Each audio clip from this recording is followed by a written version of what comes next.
Fábio de volta para a gente continuar aqui resolvendo as questões do SIS II da Universidade do Estado do Amazonas, ano 2020. Agora é a questão 49, mas antes da gente continuar aí dentro do vídeo resolvendo a questão, eu já peço que você que não é inscrito no canal, se inscreva no canal, ajude aí a gente continuar a produzir material de qualidade de apoio para os vestibulandos, nossos vestibulandos aí do Amazonas que pretendem entrar na Universidade do Amazonas. Se gostar do vídeo, no final curte o vídeo, comenta se ficar alguma dúvida, que vai dar uma ajuda muito grande para o trabalho que a gente está desenvolvendo aqui. Então a questão 49, ela diz o seguinte: o índice de refração absoluto da luz nas águas do Rio Negro é maior que o índice de refração absoluto da luz nas águas do Rio Solimões. Então eu vou ter aqui uma situação aqui, antes de continuar, né?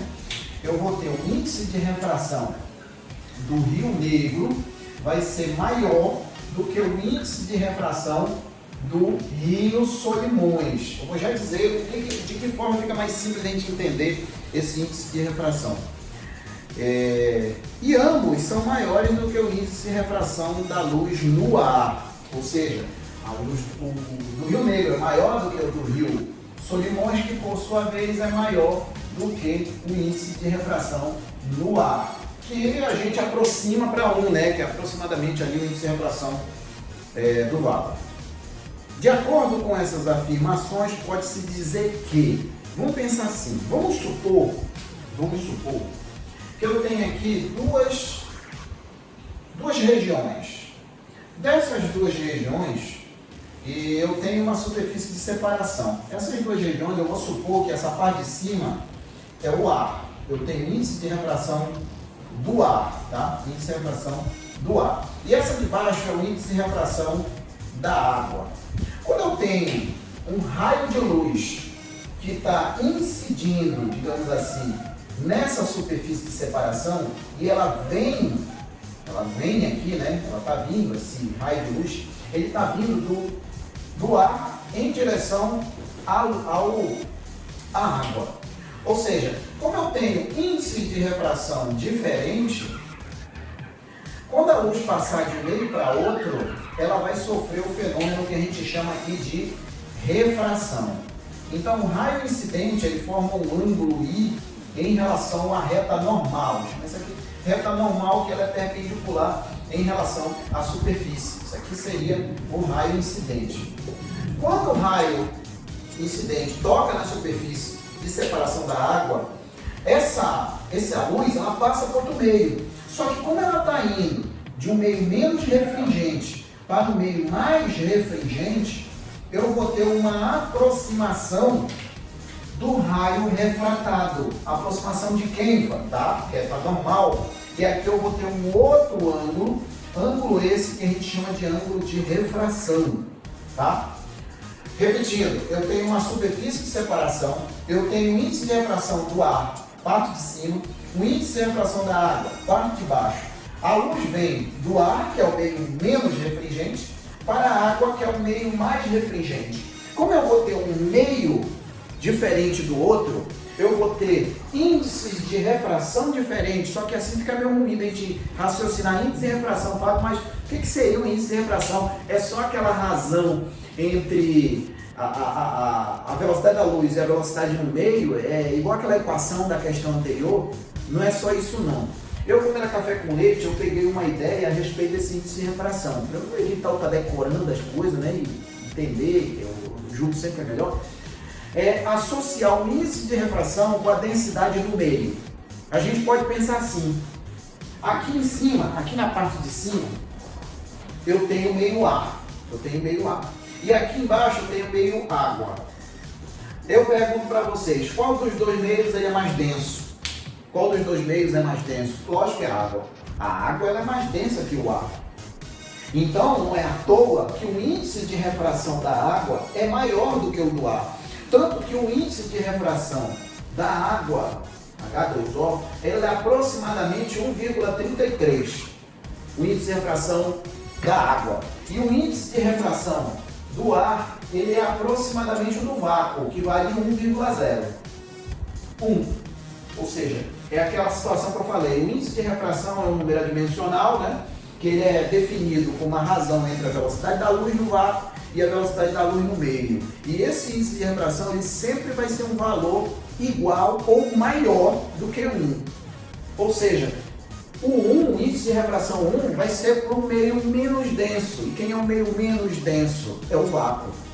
Fábio, mas o do ar não é 1 também? O do ar é aproximadamente 1, mas ele não é. É 1,0 alguma coisa ali, mas não é 1 não. 1 é para o vácuo. Aqui a gente faz uma aproximação. A gente aproxima o índice de refração do ar aproximadamente o índice de refração do vácuo. É uma aproximação só, mas na verdade o 1 é do vácuo. Tá? E daqui não é tão difícil de ver que o índice de refração da água ele é maior do que o índice de refração do ar. Por quê? Porque a água é mais densa. Então o meio que é mais denso, ele é mais denso, então significa que ele tem um índice de refração maior. Seria essa associação que eu fazia, né? Que eu fazia não, faço até hoje, para dizer a verdade.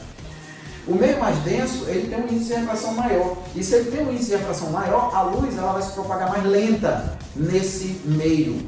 Por isso que quando a luz passa do ar para a água faz com que a luz se propague com uma velocidade menor.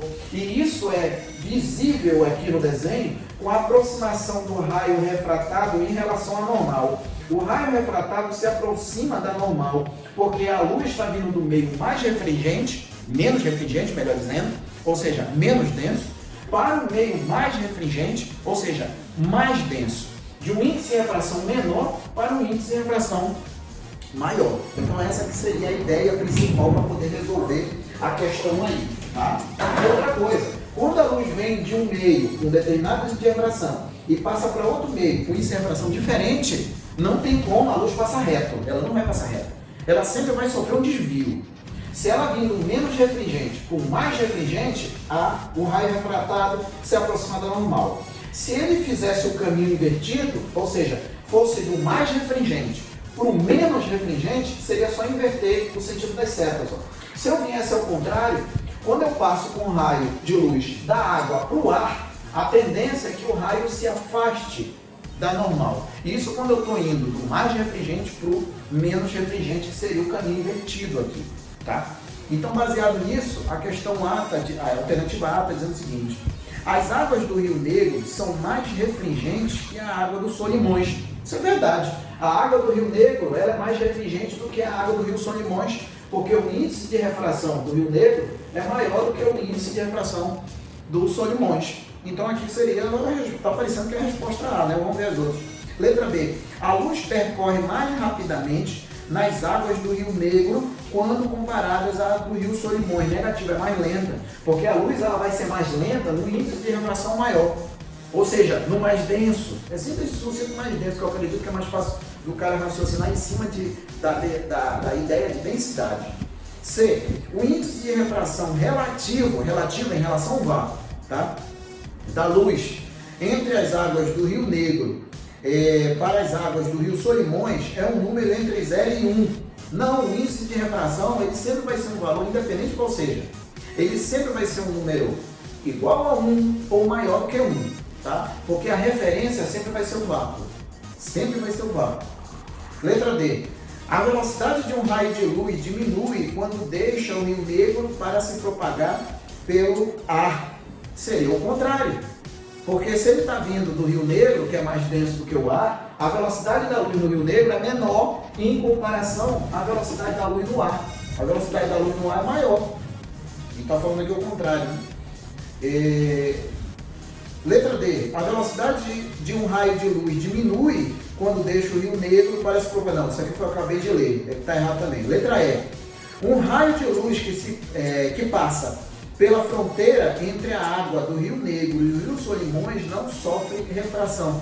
Lógico que vai sofrer refração. Se a luz vem do Rio Negro, o Rio Solimões e depois para o ar, vai sofrer sempre refração, porque sempre vai estar mudando de meio.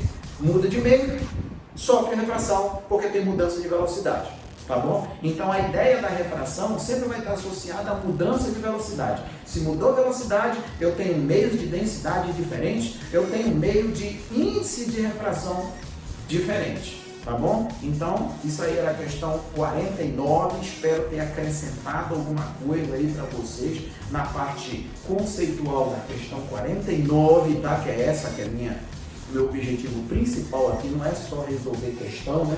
Vou falar em resolver questão, a resposta disso aqui está na letra A, né? Letra A seria a resposta da 49 aqui, né? Então é isso aí, tá bom? Espero ter contribuído mesmo, acrescentado alguma coisa no que diz respeito a conhecimento para vocês. E se gostou da iniciativa, curte o vídeo, comenta aí embaixo se ficou alguma dúvida.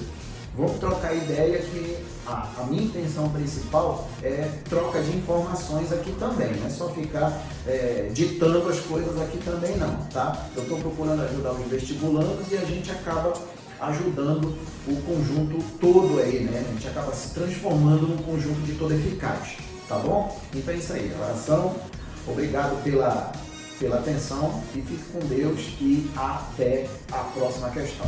Tchau!